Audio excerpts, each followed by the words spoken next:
Vamos a empezar puntuales, ya que está la sala llena.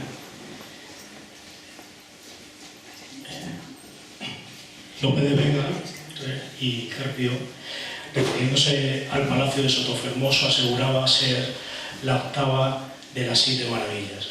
Ya solo con este comienzo podéis pensar qué pudo ser este palacio en su época. Y no solo por la importancia arquitectónica o de sus jardines, que eran espléndidos y eran los mejores de la Europa del siglo XVI, y estamos hablando de la provincia de Cáceres, la localidad de Abadía, sino porque también era un gran centro cultural, ¿vale? Buenas tardes, me llamo Domingo, soy miembro de SEDAP, Sociedad Extremeña de Arqueología y Patrimonio. Somos una asociación cultural que tiene sede aquí en Plasencia hace 17 años. Y bueno, hemos organizado esta conferencia junto con la editorial Errata Ediciones y, por supuesto, con el ponente, que es Sebastián Caballero, que es el que ha escrito el libro que en principio, bueno, sirve de base para esta conferencia. El libro se llama Abadía, un centro de conocimiento y de la cultura único en Extremadura. Bien, últimamente la asociación se ha centrado, no sé si por casualidad o por qué, pero en el humanismo. Y el Palacio Sotofermoso tiene que ver bastante también con la parte humanista. Hemos hecho excursiones centradas en ello a Salamanca, a la Sierra de Gata, y hemos hecho también alguna conferencia sobre Nebrija en el Palacio del Marqués de Mirabel. Queremos dar las gracias a Marisa Bermejo, que se encuentra aquí, la concejala de Cultura, gracias por asistir. Y bueno, a todos los que estáis presentes, tanto socios como no socios, como personas interesadas en este tema. Y bueno, agradecer al Ayuntamiento de Plasencia que nos haya cedido el sitio para impartir la conferencia, poner los medios y también, que es muy importante, lo hablaba con ella, la difusión de estos actos culturales. También dar las gracias, por supuesto, a José María Sánchez Torreño, que será una máster de Errata Ediciones, y bueno, como he dicho, a Sebastián. Bien, nosotros empezamos con Abadía. Hice una visita en el año de la pandemia, en el 2020. Es muy complicado, cuando digo Abadía, perdón, tengo que decir Palacio de Sotofermoso. Es muy complicado entrar en el palacio porque solamente se permite los lunes de 10 a 11, ¿no? Son todos los lunes, ¿no? Con lo cual, de 10 a 11 de la mañana a un lunes es muy complicado asistir. Pero bueno, yo lo hice porque al mes de agosto estaba de vacaciones. Entonces logré hablar con una persona de la propiedad y le indiqué los fines de la asociación y lo interesados que estábamos por todo lo que tenga que ver con el patrimonio cultural, arquitectónico, arqueológico y sobre todo la historia de Extremadura, ¿no? Entonces se llegó, digamos, a un acuerdo y pudimos hacer no una, sino 2 visitas un sábado al palacio, ¿vale? Una fue en el mes de marzo y otra marzo del 2021 diciembre del 2021 y marzo del 2022. En la primera ocasión contactamos con Sebastián, pero en ese momento estaba ocupado porque es un hombre multidisciplinar, hace muchas cosas como buena persona que es de su pueblo y como vela por su comarca, y en un acto precisamente relacionado con su comarca pues no lo pudo atender en esa primera visita, pero sí en la segunda. Nosotros ya teníamos contratado un guía que era David Tierno, que nos hizo la visita al palacio, y él pues nos hizo la visita al convento de la Bien Parada. Bien, queremos agradecer también, por supuesto, desde aquí al Ayuntamiento de Abadía por dejarnos entrar en el palacio, o sea, en el convento de la Bien Parada, ¿vale? Y ponernos los medios necesarios. Y bueno, quiero recalcar este aspecto con el tema del convento y en parte también por el propio palacio, que están en un estado ruinoso. Quien haya podido visitarlos, hablo primero del convento de la Bienparada, está totalmente derrumbado, y nosotros en nuestra asociación, pues aparte de ver patrimonio en pie o yacimientos arqueológicos, también en la medida de lo posible que se pueda entrar, también queremos enseñar cómo se encuentra el patrimonio actual. Y entonces, pues esa fue la razón por la que pudimos también conseguir entrar en el convento de la Bienparada, para poder difundir cómo se encuentra muchas veces, no el patrimonio español, en concreto el patrimonio extremeño, ¿no? Las cubiertas están totalmente derrumbadas, ¿verdad? La iglesia, bueno, por lo menos ahora está cerrado al público, está vallado, está cerrado a cal y canto, digamos, necesitas llave para entrar, pero hubo un tiempo que no fue así.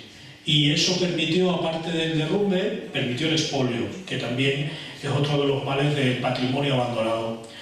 Entonces, bueno, está en la lista roja de patrimonio. Sabéis lo que es, o sabréis, habéis hablado ahora de monumentos que están en la lista roja de patrimonio, y una de ellas es el convento de la Bienparada. No está el Palacio de Sotofermoso. El palacio en sí es una planta rectangular como la que estáis viendo ahí. Se encuentra en bien estado porque, afortunadamente, puedo decir no que esté habitado, pero que digamos que vive gente ocasionalmente, de una familia, con lo cual lo mantienen el hecho de poder, de que pasen allí fines de semana o tal, ¿no? Entonces está bien. Pero como supongo que nos enseñará Sebastián, hay una serie de puertas maravillosas que, bueno, necesitan una urgente consolidación tanto de los elementos estructurales como decorativos, ¿vale? Y ahí se tiene que poner en pie quien se tenga que poner, el patrimonio de la Junta de Extremadura, por supuesto, y en colaboración con la propiedad, porque se nos puede venir abajo un gran bien patrimonial, como son esas puertas.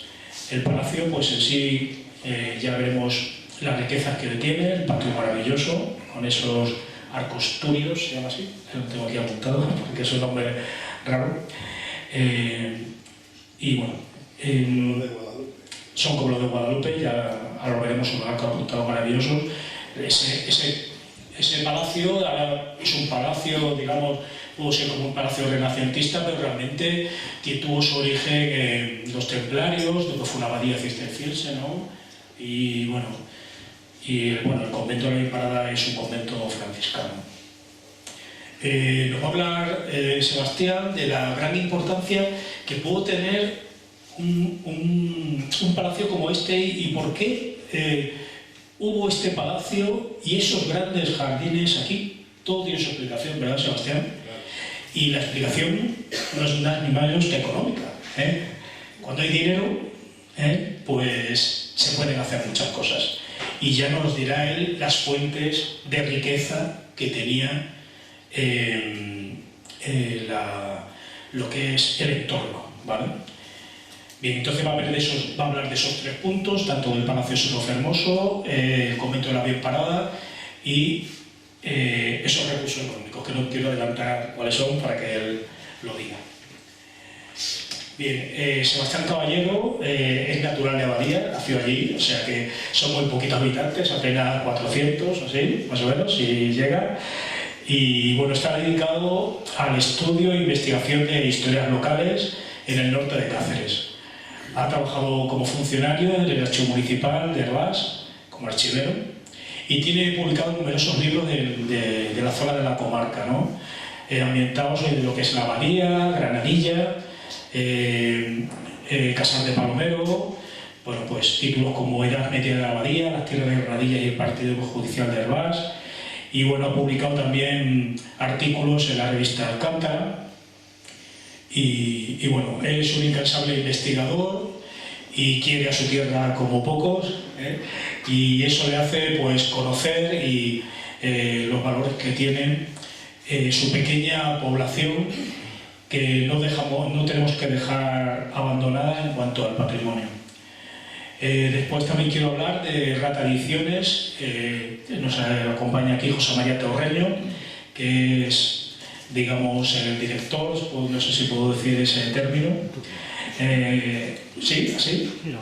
Bueno, el director, presidente, que sin ánimo de lucro, bueno, pues contribuyó a crear esta asociación que se llama Rata Ediciones.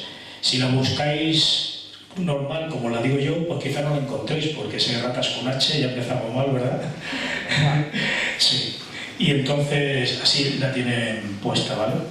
Y cumple unos fines, como es favorecer a autores nacidos o residentes en Extremadura o vinculados a esta de cualquier forma, y para que puedan ver cumplido su sueño de publicar al estar fuera de su alcance en las editoriales tradicionales o en vía de autopublicación por la dificultad y elevado coste que conllevarían. También recupera las letras hechas por extremeños o sobre Extremadura, que se encuentran descatalogadas o se hallan libres de derecho de autor. Esto es un poco el caso también que nos ocupa hoy del libro, porque esta es la tercera edición de este libro, que ya es un libro que la primera edición, ¿qué año fue? 98. Entonces, esta es una tercera reedición, pero no es una tercera copia de aquella primera, sino que en cada edición ha ido sumando, ha ido cambiando cosas, siempre con la constante investigación vas cambiando de criterios, te van aportando cosas. Me contaba ayer, bueno, pues que también el diálogo con tesis doctorales que se han hecho sobre este entorno, pues le ha ayudado también a descubrir ciertas cosas, y sobre todo también el entrar en el archivo del Palacio de Liria, que claro, este palacio perteneció a los duques de Alba, y entonces pues tiene amplia información sobre el palacio y todo lo que conlleva. Y sin más, pues os dejo con Sebastián Caballero. Gracias.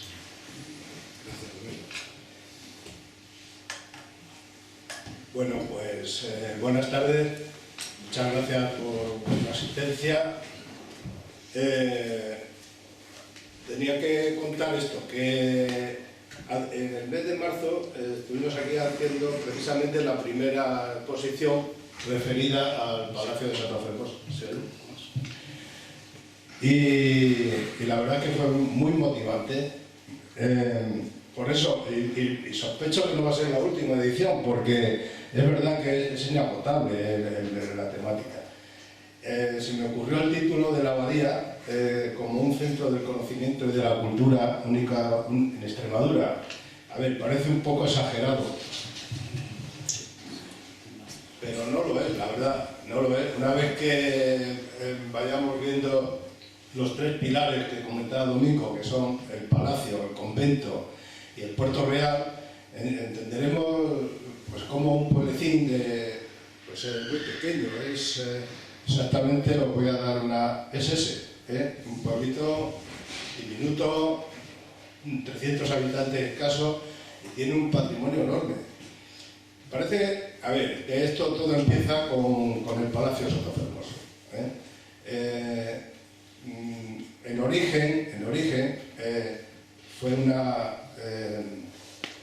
torre sarracena en los primeros tiempos de la Reconquista, y sobre finales del siglo XII es cuando se produce la repoblación y reconquista del territorio, y tenemos la fortuna de que llegan a este lugar básicamente, bueno, dicen que los templarios, es discutible, pero certeza cierta es que llegan los cistercienses.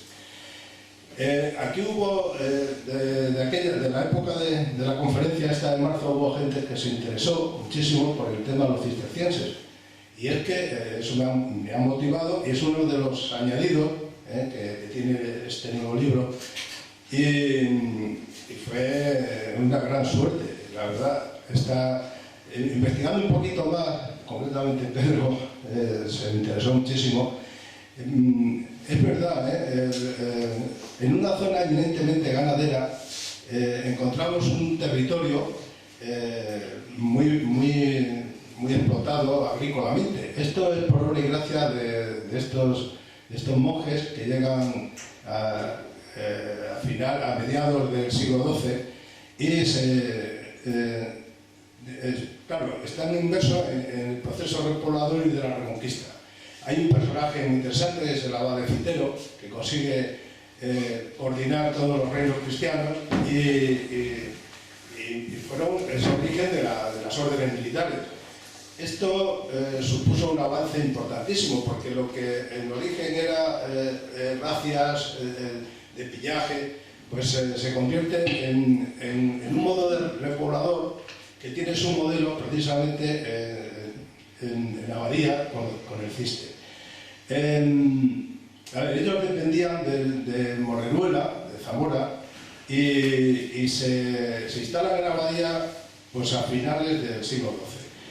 Consiguen lo que no había, era poner de acuerdo a los artífices cristianos, los reyes cristianos, que son Alfonso IX, Alfonso VIII. Sabéis que se dividió por la vía de la Plata, el tratado de Sahagún divide este territorio en dos reinos, de tal suerte que nos corresponde a Abadía el reino de León, Plasencia, el reino de Castilla. Bien, había tiranteces entre ellos y el Cister consigue reunir en Abadía, ya con el monasterio fundado, a estos dos primos hermanos. Y a propósito de esta entrevista que tuvo lugar en 1188, se produce el matrimonio de Alfonso IX con doña Berenguela y el nacimiento de Fernando III el Santo, que fue el que realmente unificó Castilla y León definitivamente. En fin, hechos muy puntuales, pero a los naturales, a los que somos de Abadía, nos interesa muchísimo la labor que dejaron. Esta gente era experta en temas agrícolas, sobre todo en el cultivo de las huertas. De hecho, lo que luego fue la maravilla de los jardines fue en origen un huerto del monasterio. Eran artífices, manejaban perfectamente las cuestiones hidráulicas, construyeron acequias, movieron molinos. Y lo más importante, fundaron una granja, que es el pueblo inmediato. Nosotros le debemos muchísimo a los cistercienses, le debemos el nombre.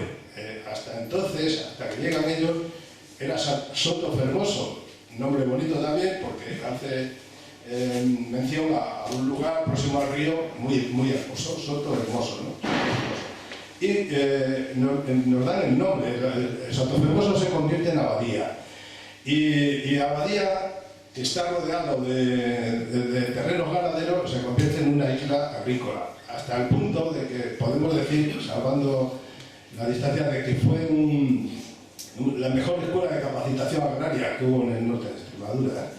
Ahí la tradición del regadío, la tradición de la huerta ha tenido sus consecuencias. Y bueno, confrontando con algunos datos del 19 sobre los regadíos que había en Extremadura, casi el 80% del regadío pertenecía a esa comarca, y todo se lo debemos a... En fin, era un pequeño homenaje que quería hacer al Cister, que pues, surge precisamente de la conferencia anterior y por el interés mostrado, ¿no? Como digo, la abadía, Soto Fermoso se transforma en abadía, y la abadía pues empieza a adquirir nombre por otra circunstancia. Al poco de reconquistado el territorio, Alfonso X, sabéis, gran benefactor de la Mesta, del ganado trasemonte, instaura un puerto real. Esto es muy determinante.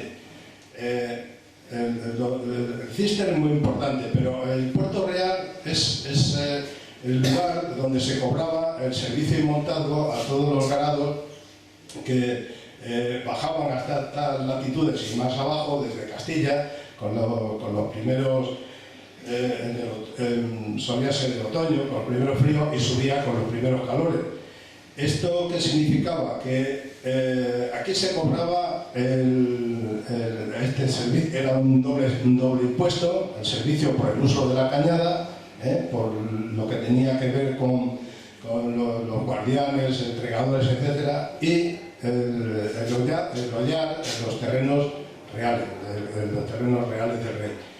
Esto fue una fuente de ingreso muy importante para la corona, pero luego veremos que se transfiere a los señoríos, al duque de Alba. Bien, seguramente este puerto real fue la causa del pleito que mantienen a tres bandas Alfonso X, el concejo de Granadilla, que era el lugar neurálgico de la villa y tierra, la villa, y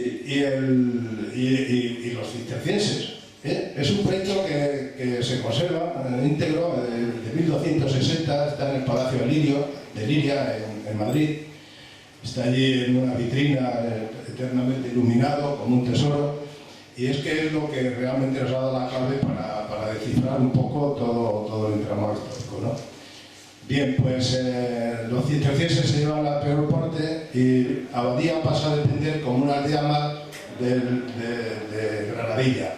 Granadilla es el modelo de villa y tierra, de repoblación, con un centro neurálgico en la villa amurallada, y el resto pues son aldeas pequeñas, 52 tenemos, que englobaban desde la Alberca hasta Santibáñez, todas las urdes y hasta el límite de la vía de la Plata. Un extenso alfoz, en la cual la abadía se tiene que conformar con ser una aldeíta más de ese territorio. Aquí cambia un... ¿Se oye muy fuerte? ¿Se oye? Sí, sí. Es que está... Tumba un poco. ¿Ahora? Bueno, pues... A ver, es que quizás sea yo el que se aproxima, ¿no? No te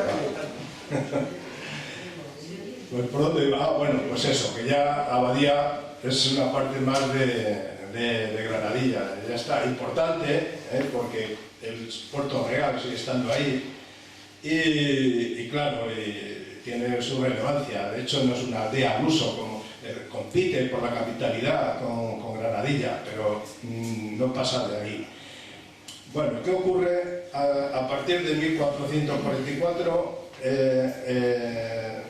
llegan los señoríos estos tardíos que llegaron a España, ¿no? Un poco extemporáneos, y se hacen dueños los Alba.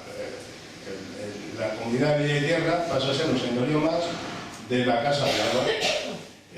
Y aquí cambia un poco el asunto, ¿no? Porque el monasterio sigue estando ahí medio en ruina. Sabemos que Fernando de Antequera, en 1404, ya cazaba también por esa zona y se preocupa un poco de remodelar el palacio. Un poquito, tenemos del archivo de la Alberca, tenemos testimonios de pagos hechos a albañiles sobre un poco la recomposición del monasterio.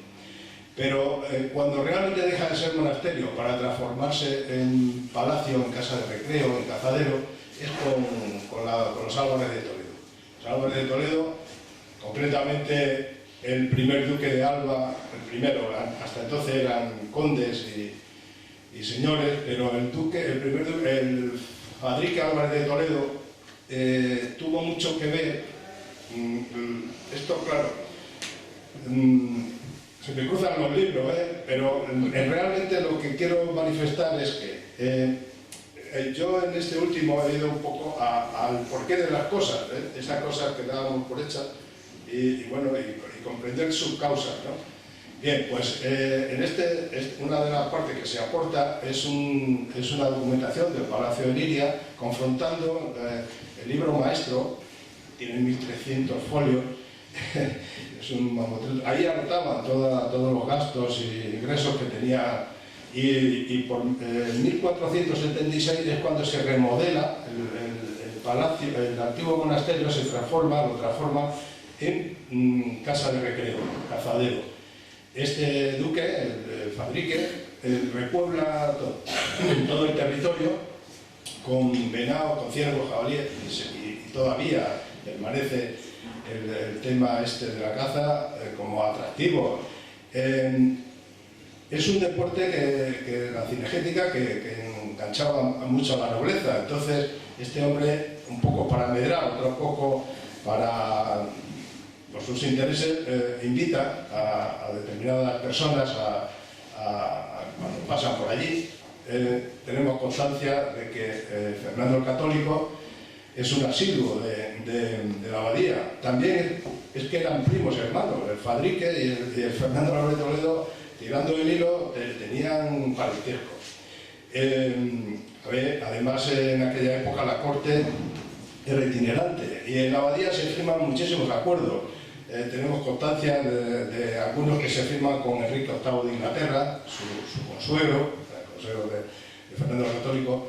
Y uno de los más importantes que nos afecta, porque afecta a Plasencia también, es cuando en las navidades de 1515, creo, sí, unos días antes de morir se encontraba bastante mal, y pasan los días aquí en Plasencia también, pero sobre todo se queda en el palacio de su primo, de Fadrique. Y ahí tiene lugar uno de los acontecimientos más importantes. Algunos historiadores lo han querido llevar al culme de que ahí nació España, porque realmente ahí se negoció el testamento que luego se firmaría en Madrigalejo. Este hombre ya era el tercero que se había planteado, pero ahí consigue tener un rifirrafe con Adriano Dutres, que luego llegó a ser papa, y él venía como representante de Carlos V, para negociar la sucesión al trono de España.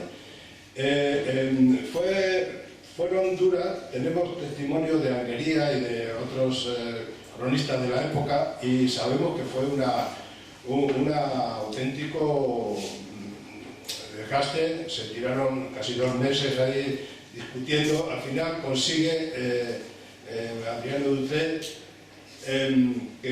que Fernando el Católico abdique en lugar de Fernando, con el que tenía pensado dejarle las órdenes militares, en Carlos V. Esto fue un fenómeno muy decisivo, ¿no?, en la historia de España, y este fenómeno se produjo ahí en Abadía.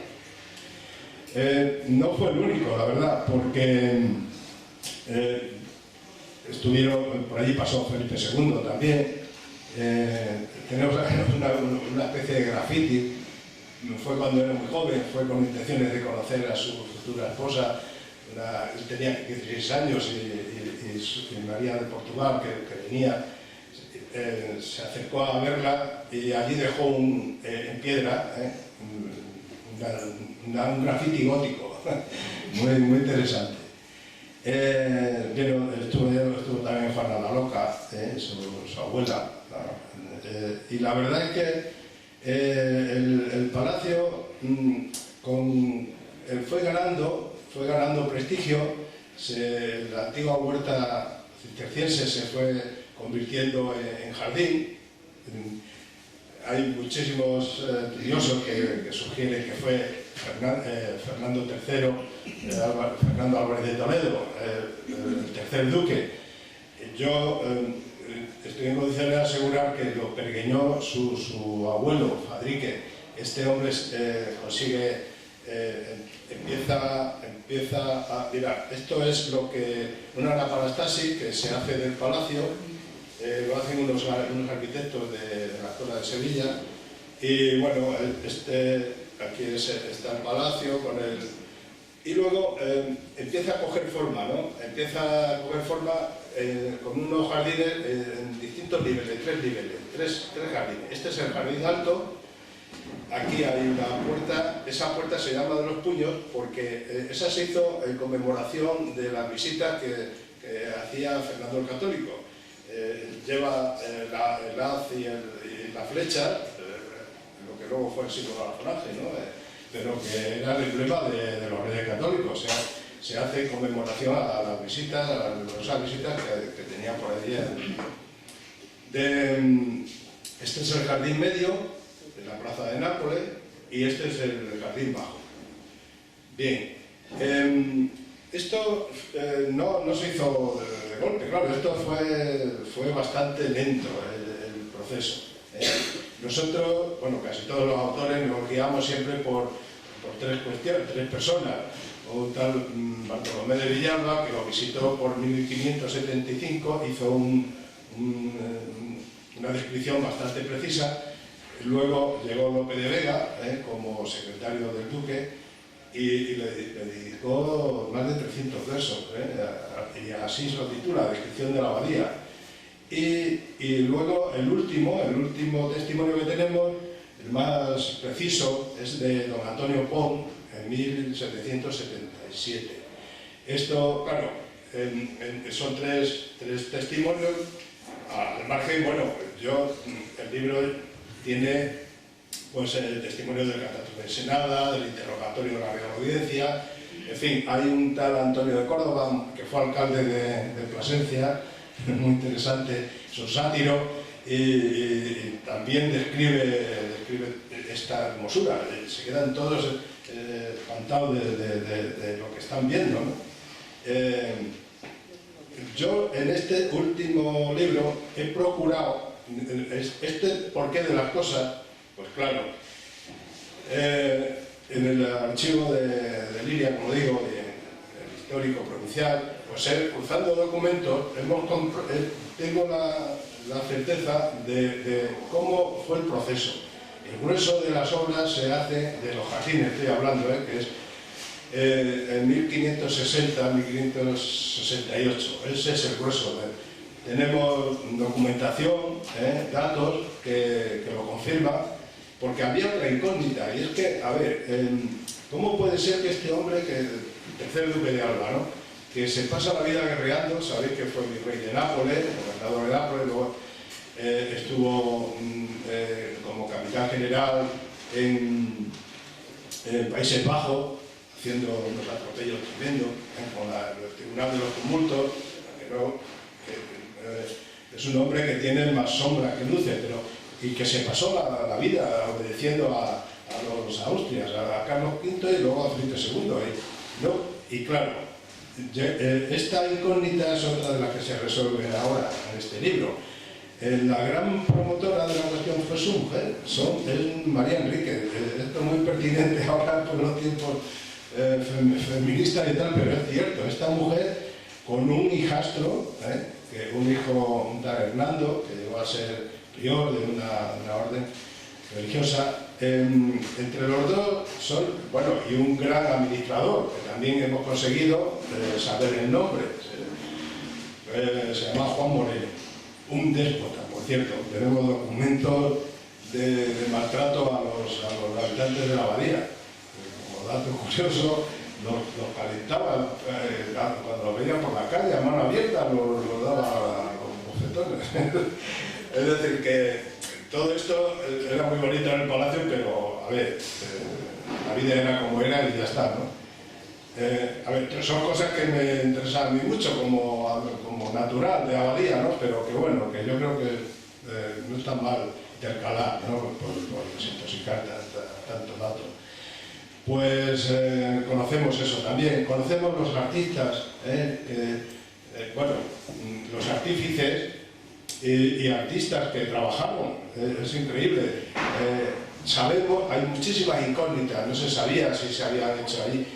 Bueno, sabemos que las fuentes, esta enorme fuente, que hay una idéntica en Palermo, esta fuente tiene 16 estatuas a tamaño natural. Esta se construyó en Nápoles, y se trajo, tenemos la constancia de que vino en barco, se desembarcó en Valencia y llegó a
Luego la montó un tal Juan Mateo Forlano, que este sí que consiguió, permaneció durante varios años en la abadía, de hecho falleció allí, se trajo a su mujer, reclamó al duque y a la duquesa que vinieran sus familiares, se trajo a su cuñado, en fin, vinieron un montón de artífices. Todo esto es nuevo, incluso es una exclusiva, porque es verdad que la gente está un poquito perdida en estas cosas tan concretas. Bueno, pues el libro procura aportar datos, como digo, el porqué de esas cosas, y como quiero ir enseñando luego diapositivas, las vamos comentando. Esto acaba mal, es decir, ya, como os digo, el último viajero así de renombre, don Antonio Pons, nos cuenta que los jardines en 1777 están muy deteriorados. Están ya... es cierto que tienen todavía un maestro jardinero y dos ayudantes, pero, a ver, se asombra de la hermosura, de cómo se plasma, ¿no? Porque hablando de humanismo, como se plasma el humanismo, el Renacimiento en España entra por la abadía, y entra por aquí, y entra por obra y gracia básicamente también de la Casa de Alba, que era una de las casas más activas y más preocupadas por estos asuntos. Pero la decadencia final es la guerra de independencia. Allí sabéis que no hubo grandes batallas, Plasencia lo sufrió, al ejército francés de una forma especial, y bueno, ellos pedían raciones, y arruinaron la zona. Cuando no había, quemaban, y concretamente hay testimonios elocuentes de cómo se decapitan la estatuaria toda. Por cierto, yo me he llegado a ver todas las amontonaditas ahí en una sala del palacio, y es dantesco, la verdad, pero bueno, pues... quiero contar con esto que no todo fue cosa de los franceses, había habido ya, en fin, un poco desafecto ya del tema de los señoríos, la decadencia, tal, en fin. Y esto es lo que toca del palacio, luego iremos viendo. Y luego del convento, pues os quería contar que es la consecuencia directa del patronazgo de los Alba.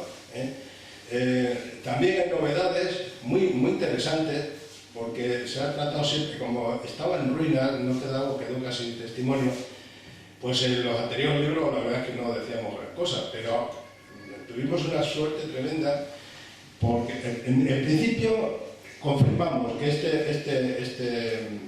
el convento de Bien Parada es obra del siglo XIV. Tenemos un dato de 1390 y tanto, un testamento que es encontrado aquí en la catedral de Plasencia, que hace un tal Alonso, un caballero medieval de Roas, al que su lápida era el machón del puente de la Fuente Chiquita. Bueno, pues este hombre se muere sin descendencia y reparte, era muy caritativo, a los conventos de la zona. Y nombra a Bien Parada, le deja una dotación de cera y, en fin, unas cosas. Nos ha sorprendido mucho porque todos los historiadores partíamos de 1609, cuando llegan los franciscanos, y no es así. Esto ya existía. A ver, hay una leyenda con un trasfondo histórico que parece ser que ahora, con ese dato que hemos conseguido, parece que confirma con bastante realismo la tesis de que data ya de 1397. Bien, pues esto es también un misterio, ¿no? Esto es una enormidad, y aunque luego me reitero un poco al leer la foto, lo adelanto un poquito. Pero este convento, bueno, el monasterio, convento, tiene cuatro fundaciones, trinitarios, carmelitas. La última es la que prospera, la de los franciscanos, en 1609.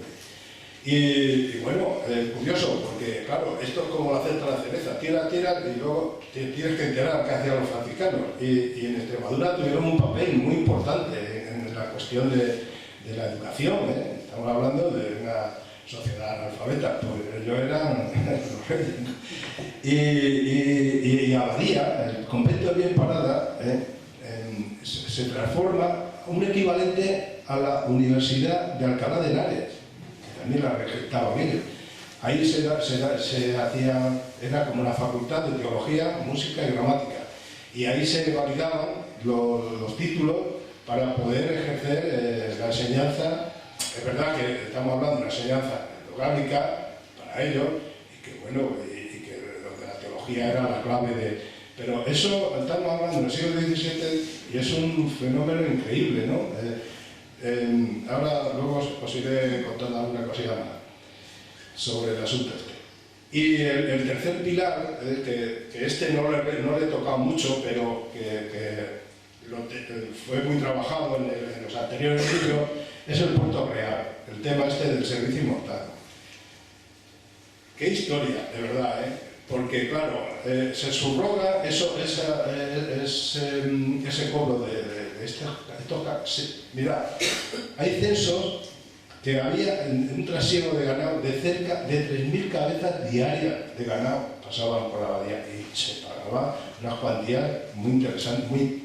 Yo creo que de ahí se financiaron las obras del palacio y de ahí se financiaron muchísimas cosas y de ahí se financió, bueno, el duque era el patrono de los franciscanos, se financiaron todo esto que ahora os lo iré enseñando, casi ruinoso, y el ejercicio de imaginación tiene que ser potente, pero es la clave de casi todo. No se va ahora el tiempo. Bueno, pues vamos a repasar un poquito de todo esto que os cuento y os voy comentando poco a poco. Bueno, pues esto es como os decía, una parafrasis de... Bien, aquí esta fachada principal, no, claro, está un poco lejos, pero verá, esto es como un herido aquí lleno de esparadrapo, son las distintas utilidades que ha tenido. Por aquí no se aprecia, pero esto era la almena, quedaron anegadas, tenemos constancia de que vemos que era monasterio, pero también defensivo, esto es un matacán, y por aquí tiene unas puertas ojivales medievales muy interesantes. Esta era la antigua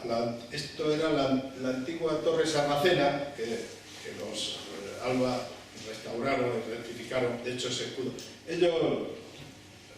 Yo creo que conté 18 escudos, de todas las maneras, de todos los tamaños, vamos, se sabía quién eran los dueños con toda certeza. Bien, estos son los restos del antiguo monasterio cisterciense, son archivoltas, ¿no? Y lógicamente, pues puertas medievales. Tenían dos iguales, suponemos que era la entrada al monasterio y la otra, que queda a la izquierda, un poco cegada, es la que daba acceso a la iglesia.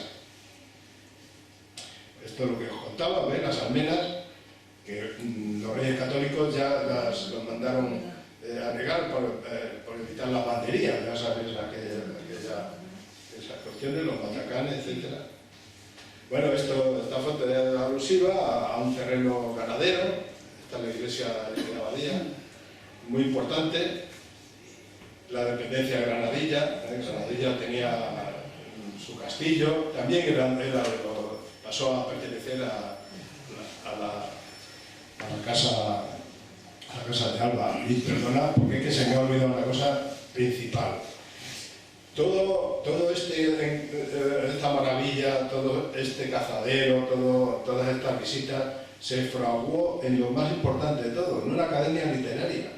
Una academia literaria que los que han estudiado, estudiosos del tema, pues eran reuniones. A ver, tiene su antecedente en la Academia de Platón, ¿no? Pero las que se fundan en esta época eran básicamente cazadores, personajes ilustres que por la noche se reunían, a falta de televisión, ¿no? Y pues allí interpretaban obras de teatro y se exhibían sus décimas, sus composiciones poéticas. Tenemos constancia de que estuvo Garcilaso de la Vega, asistió, vino con el Fernando Álvarez de Toledo, su gran amigo, como digamos a recrearse, a pasar los desamores que pasaron, y estuvo también, sabemos que estuvo Volcán. De hecho, una de las ventanas que da al río, una de las hornacinas, se le hace, ya no está, pero yo la llegaba a ver una escultura de Volcán. Y Lope de Vega viene unos años después, y todo viene un poco pues siguiendo esa sinergia, ¿no?, cultural, y de interpretar, de vivir la literatura. Catedráticos de aquí de la Universidad de Extremadura aseguran que la Arcadia de Lope se confunde con la abadía, es decir, que está inspirada en el paisaje, los temas pastoriles, etcétera, de los que se narran. Y creo que sí, que es acertado. Yo no la he leído, no he sido capaz de la Arcadia, pero sí, parece ser que está inspirada en personajes que vivieron en abadía y que pastorearon por allí. Esto es eso, es la entrada principal, el fondo, este es el patio mudéjar, esos arcos en forma de herradura, túmidos, son especiales. Bueno, ya si veis, en Guadalupe también los hay, pero yo creo que en Extremadura no hay ningún otro lugar, son de ladrillos, y tienen unas proporciones, la belleza es la proporción tan. Esta era la polémica que tienen muchos historiadores a propósito de que si eran templarios, los primeros que auxiliaron a Fernando II. Hay de todas las opiniones. Pilar Mogollón, Bartoluzzi, dicen que ella cree que eran artífices que no son ni románicas siquiera, que eran muy malos escultores. Están en los capiteles ¿no veis?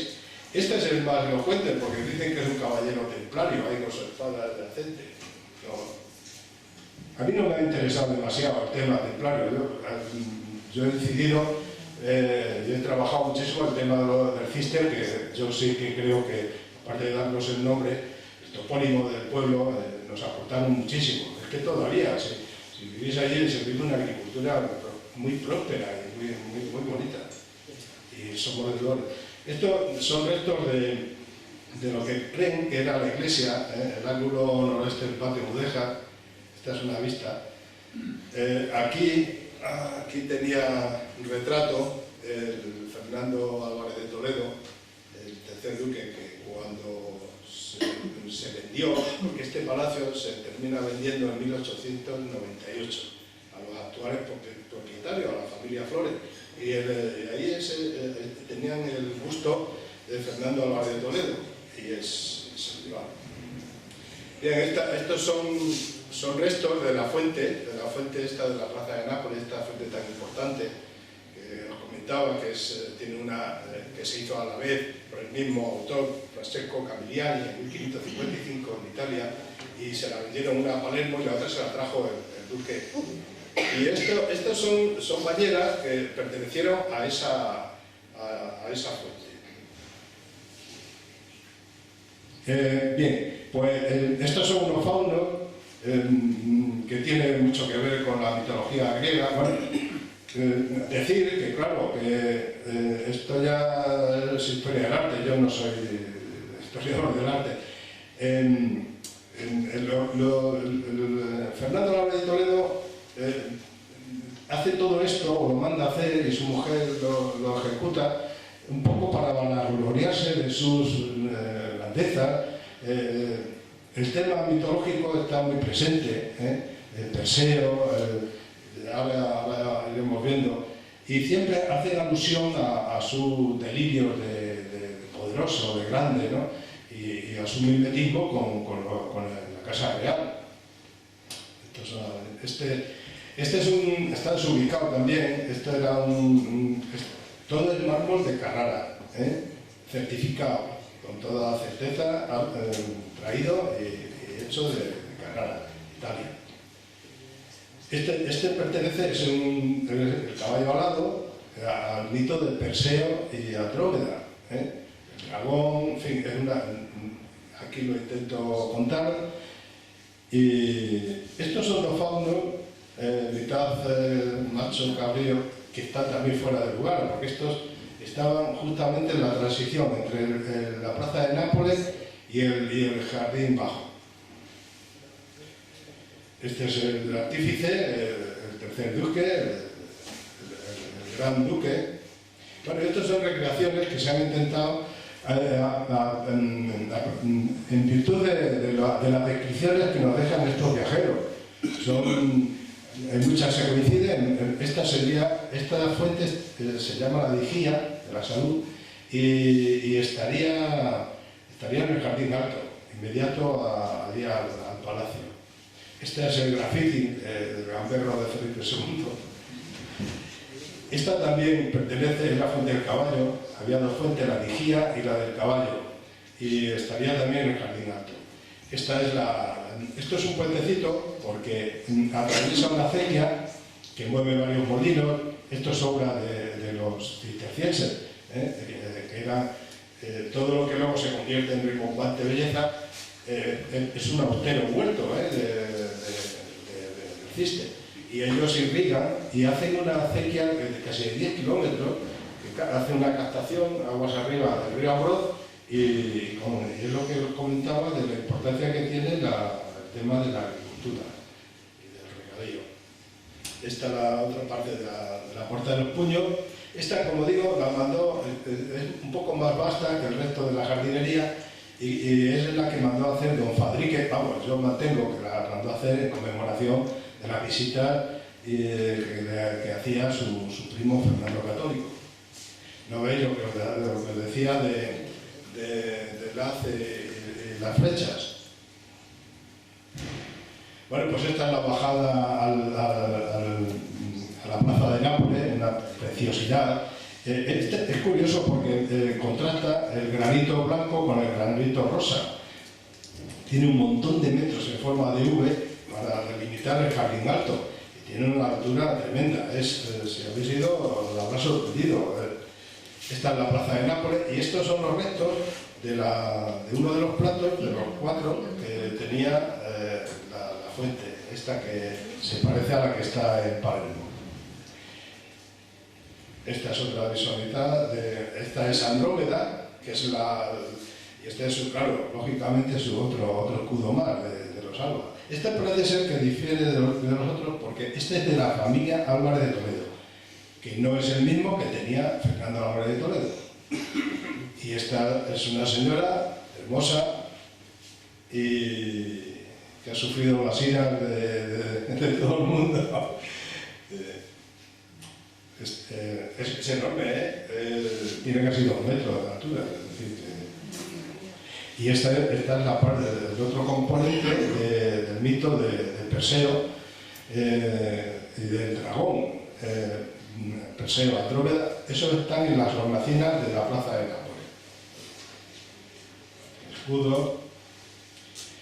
Estas son las banderas humilladas, pues de todas las batallas que había ganado el Fernando Álvarez de Toledo.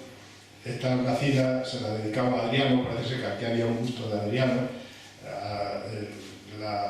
el humanismo, ¿no? El reconocimiento de todas las antiguas personalidades, historiadores literarios de la antigüedad, ¿no? Cicerón, ¿no? Y esto es una recreación de esa fuente que os digo, que es... otros piensan que era así.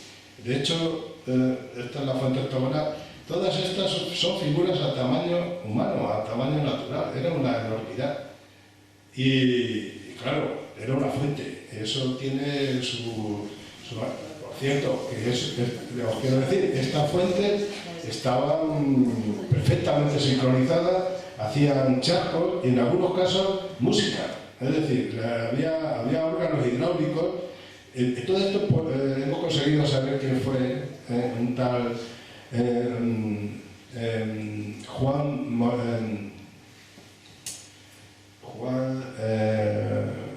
Mateo Bonanone. Este es el ingeniero hidráulico, que tenemos varias cartas que se cruzan la duquesa y el duque para contratar al personaje en cuestión. Es hermana de esta. Entonces, es que esta también la hizo Camilleri, Francesco Camilleri. Él pertenece a la escuela de Miguel Ángel.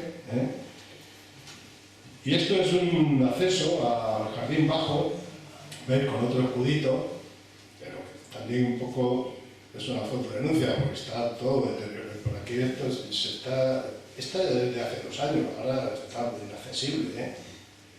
Esta es otra de las puertas que daban al exterior, a la Cañada Real, o sea, tan importante. A todo esto, este granito rosa tenía su balaustre y todo, en fin, se está deteriorando. Y ahora, curiosamente, el otro día he pasado por allí y la sequía esta tan pertinaz que nos ha secado la yedra, y al secar la yedra la ha encogido, y esto no sé si va a aguantar otro invierno, de verdad.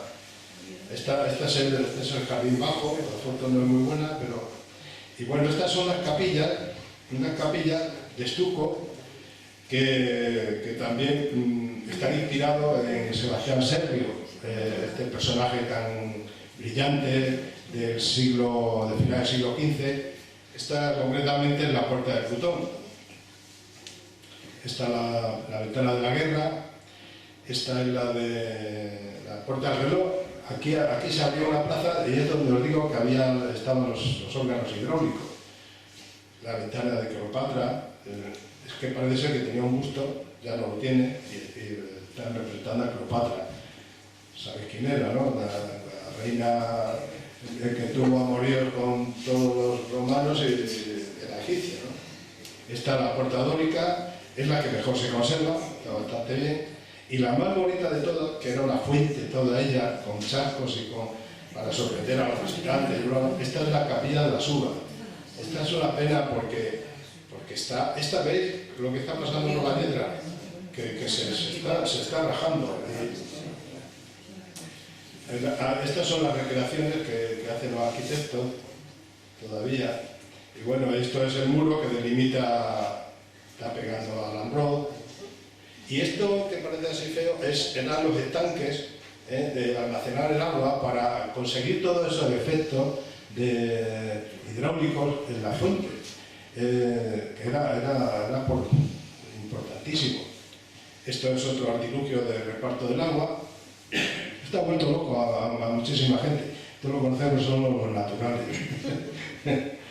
Y está en la Plaza de la Corona, que está un poco desubicada, que no sabemos qué sentido tiene, porque encima tiene unas inscripciones ahí que el otro día no tuvieron la referencia, el departamento de Antigua de la Universidad de Alcalá de Henares, de transcribírmelo, y son lápidas mortuorias, es decir, algún duque le dio por poner ahí su escudo y flanquearla con 2 lápidas de mármol, pero hacen alusión son pedestales que no tienen nada que ver con la significancia. Ha dado mucha literatura, por cierto, porque algunos han querido ver que era un culto a la madre tierra, y han mezclado el Renacimiento con los cistercienses, en fin, un lío muy bonito literariamente, pero no es nada de todo eso. Bueno, y ahora como hago os voy a enseñar un poquito otra ruina, la del palacio, sí.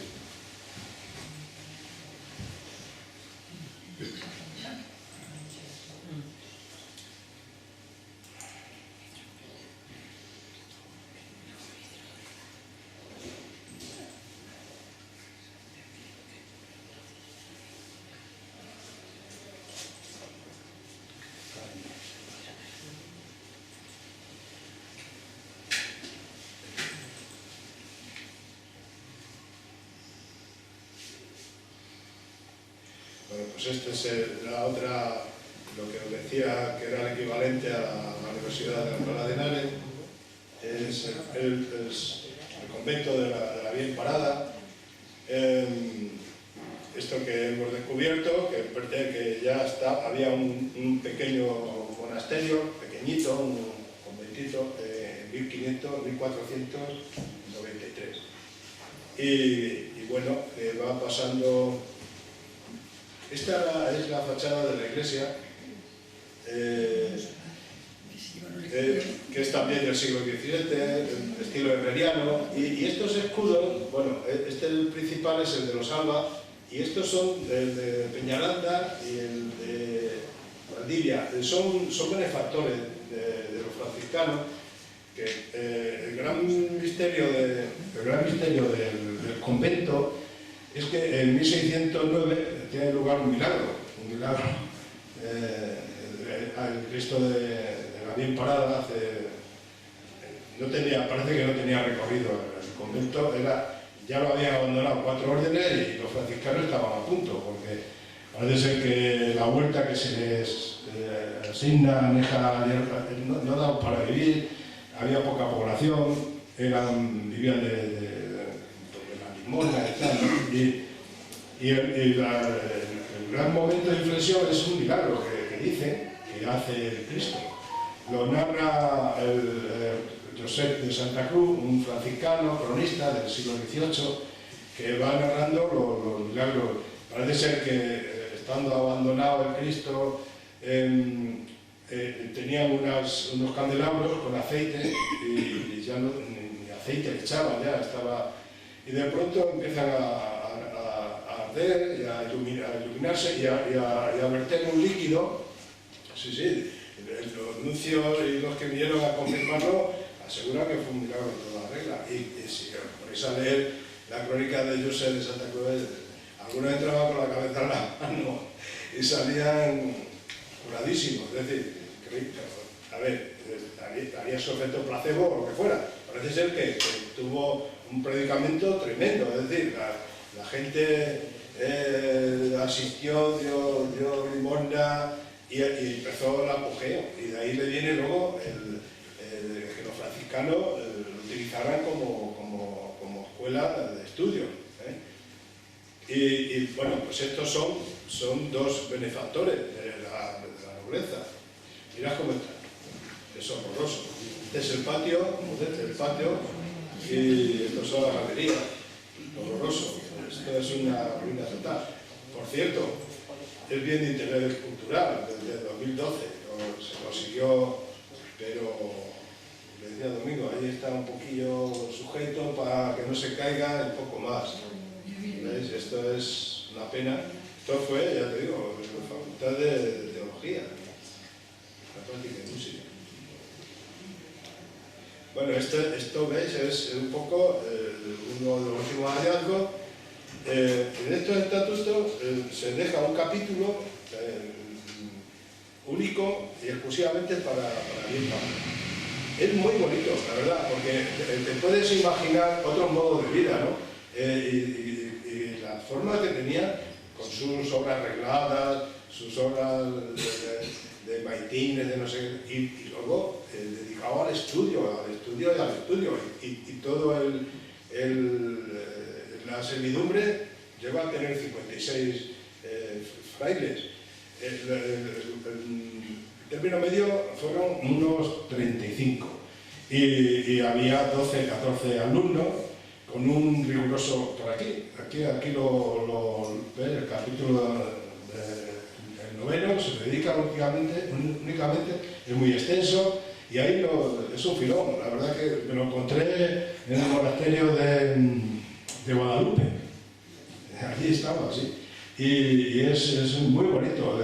Te va contando el rigor con el que estudiaba. A ver, los estudios eran, como digo, muy referidos a la cuestión de la fe, ¿no? Y la fe no demostrada, no revelada. La fe era revelada, pero ellos de verdad que tenían un sentimiento de la pedagogía. Yo he sido maestro y reconozco que estaba tenía mucho valor la memoria y todo esto, pero muy interesante. Pues yo creo que ya está, porque si no, no tenemos tiempo para charlar, ¿no? Si queréis preguntar... Creo que no me lo... Bien, pues muchas gracias, un aplauso para...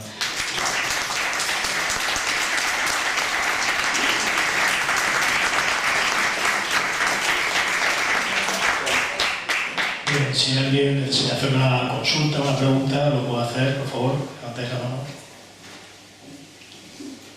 Sí, Manuel. Habla usted muy de pasada de la parte arquitectónica del palacio y de los célebres capiteles de la planta baja, si son de los templarios, si no son. Hay varias teorías, como usted sabe. Quien afirma que sí, que la simbología es templaria, la serpiente del mal, el perro de la fidelidad, etc. Y otros que dicen que no, bueno, que era un cantero muy... Pero hay un hecho bastante singular que yo he visto, los célebres también pilares de Hervás, son los pilares que están allí al lado del ayuntamiento, que sí que parece que está comprobado que esos pilares vienen de una antigua iglesia o ermita templaria que hubo en Hervás al principio de los tiempos de la Reconquista. La talla que hay en los pilares en uno y en los capiteles en otro, si no lo hizo la misma mano, le falta poco. A ver, yo he estado 30 y tantos años allí, al lado de estos capiteles. Ya no... ¿De los pilares? De los pilares, sí, allí en el ayuntamiento, es que el archivo está allí inmediato. Y salía a fumar, y me he pasado la vida estudiando esos capiteles, porque... Bueno, ahí yo he visto la fecha, ahí están esculpidos en el fuste de los pilares. Sí, pues, yo he visto la fecha, y allí he visto una fecha de 1808, que mucha gente no lo ha visto. Pero es una feliz casualidad, pero... ¿Quieres decir poco? Eso pueden haberlo grabado allí. Puede ser. Yo no me atrevo a... Porque, perdone, la tradición dice que esos pilares los trajeron de la ermita esa de... Sí, de San Reguasio, de San Exactamente. Reguasio, sí. Entonces, y eso sí está comprobado que fue una ermita templaria. Parece que está... No, eso que fue una ermita templaria. Sí, de hecho, sí. Yo creo que sí, que está bastante... Pero no estoy yo seguro de que esos capiteles pertenezcan a esa ermita, No estoy tan seguro. Ya, bueno, yo le digo un poco lo que... La ermita, de hecho, se demolió, se terminó de destruir en 1800 y pico, o sea, hay testimonios en Mérida y todos estos la destacan y la definen, es decir, que hubo una ermita, que creo, además, que es el origen de Hervás. El origen de Hervás está ahí, en esa... Porque los capiteles de abadía, si se hubieran hecho a la vez que los arcos, que son de época gótica, de la época de la abadía cisterciense, los capiteles ya hubieran sido góticos. Y es que los capiteles no tienen absolutamente nada de gótico. Para mí, esto ya es una teoría muy particular, para mí los que hicieron el convento cisterciense aprovecharon los pilares que allí había de la antigua edificación templaria, pero es mi teoría. Sí, a ver, yo sé que hay gente que mantiene esto, incluso lo relaciona con una iglesia la más antigua de Béjar también, que hay restos, firmas de canteros y hay, que las datan de 1180 y tanto. Yo no me atrevo a asegurarlo. Ni yo, Yo lo único, tengo la certeza de que por unos años antes o después de los templarios, en Abadía fueron cistercienses. Eso sí que fue una suerte. Además es que tengo el pleito completo, lo transcribí, lo dejo ahí transcrito, literalmente, como está en el Palacio Liria. Es un documento que, por cierto, es increíble las casualidades. El Aguirre, el que era marido de... yo le llegué a conocer, de la duquesa de Alba, un hombre muy preocupado por la cultura, compró esos documentos y otros al peso, venía comprando los papeles por los pueblos y gracias a ese esfuerzo luego se clasificaban los documentos y es uno de los documentos que aparece. Este es un pergamino, además. Y eso está claro. Ahí hay un pleito a 3 bandas. El abad del convento de los cistercienses se retira para dar gusto al rey. Lo que quería en realidad Alfonso X era que pasara a su hijo Pedro para tener sin interferencia las rentas de Puerto Real. Es que mi obsesión es que ahí estaba todo, es decir, toda la gran importancia y todo ese explicado domingo, el por qué salían, es el porqué de las cosas, de por qué aquí, por qué el Renacimiento español entra por Abadía y entra con esa fuerza y con ese impulso. Bueno, pues son unas felices casualidades, pero también había dinero. Los libros, el libro del maestro de la Casa de Alba, que era muy meticuloso, lo dejaban todo reseñado y los ingresos y los gastos confirman que la gran cantidad de renta se adquiría aquí en el Puerto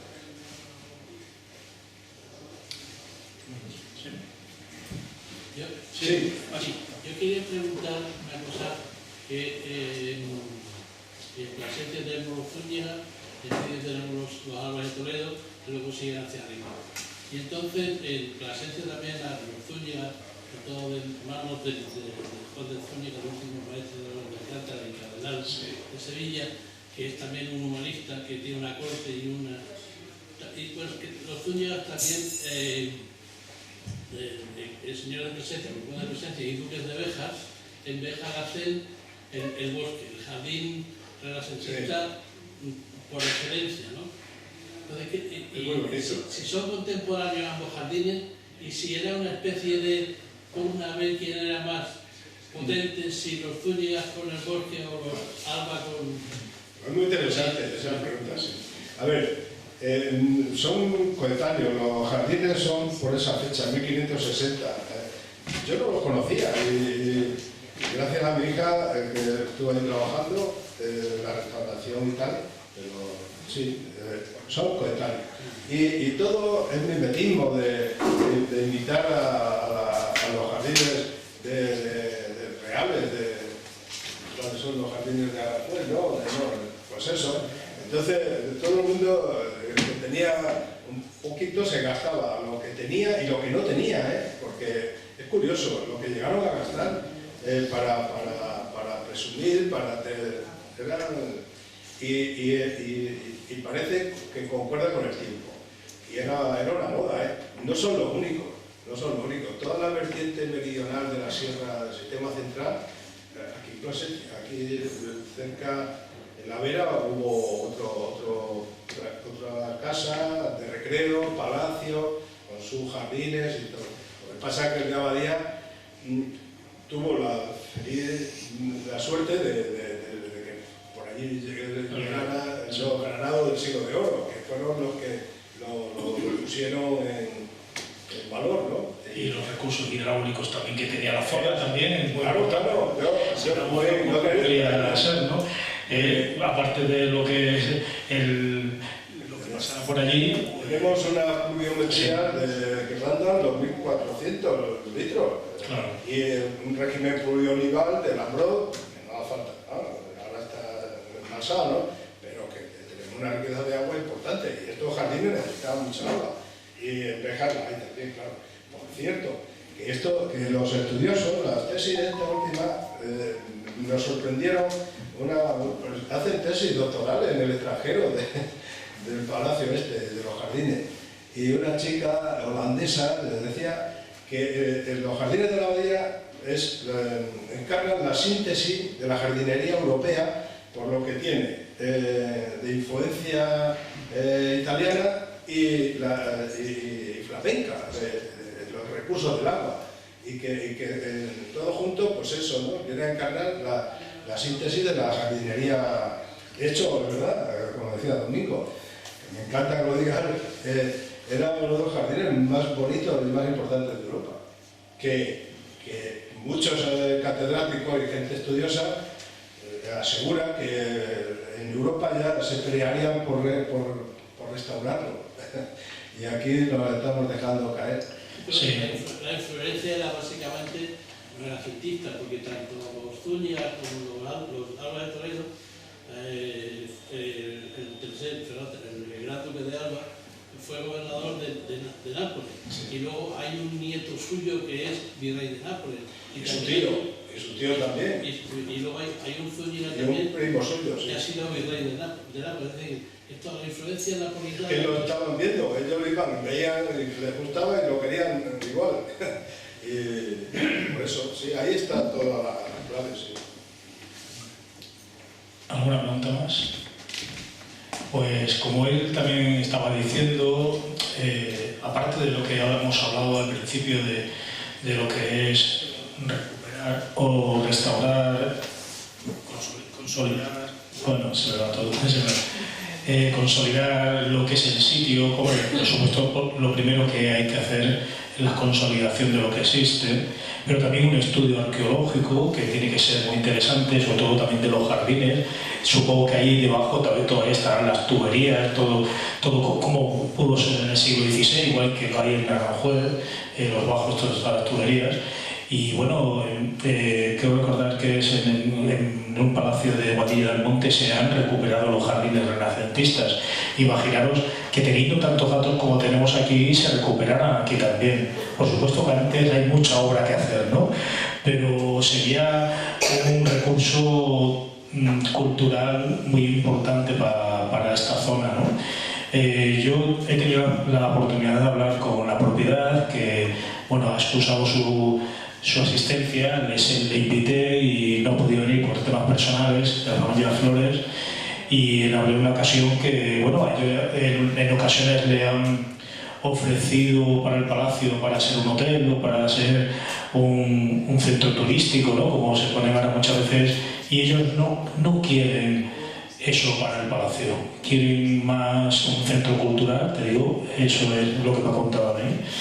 Y quieren como un centro cultural para la zona, no quieren lo típico de siempre, un parador de turismo, una hospedería, que de eso hay mucho, ¿no? Y sería quizá lo más fácil de hacer, y lo que traería más dinero económicamente. Y quieren como devolver esa parte cultural al palacio.